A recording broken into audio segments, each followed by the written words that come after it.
बोलनी, लिखनी सब है ना, तो हम समझ जाएंगे मतलब उसका कि क्या मतलब है। तो आइए हम आपको समझाते हैं आसान तरीके से। ये क्या है बच्चों? अलिफ। अलिफ की जो आवाज़ निकलती है, अलिफ की जैसे ए बी सी डी में होती है, ए बी सी डी होती है, ए होता है ना, उसकी आवाज़ क्या निकलती है? आ। ए होता है ना, उसकी आवाज़ आ निकलती है। ऐसी जैसे ये है अलिफ, अलिफ की आवाज़ निकलेगी आ।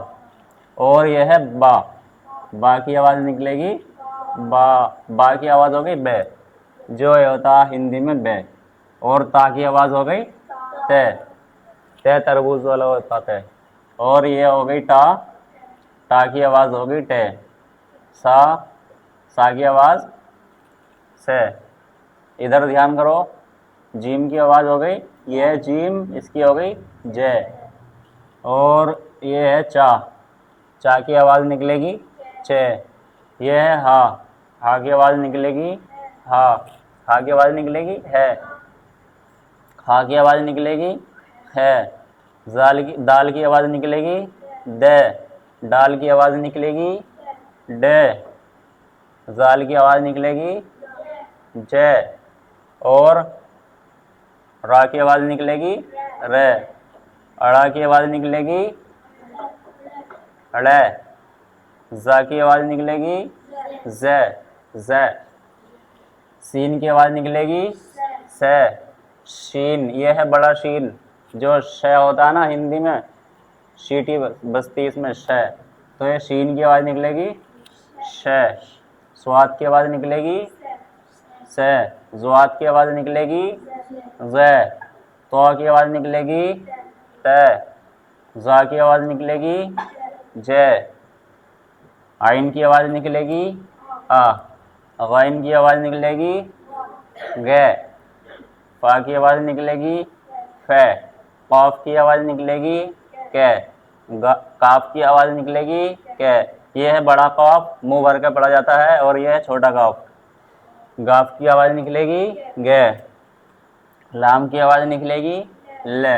यहाँ लिखे हुए भी हैं हिंदी में, सीन, शीन, सौद, ज़ौ, तो, ज़ा, आइन, गैन, फा, कौफ, काफ, गाफ, लाम।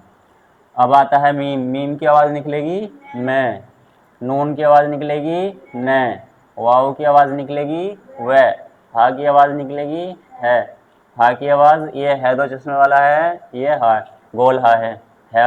हमज़ा की आवाज़ निकलेगी आ, ये की आवाज़ निकलेगी, ये छोटी है और ये बड़ी है, ये निकलेगी ये और ये।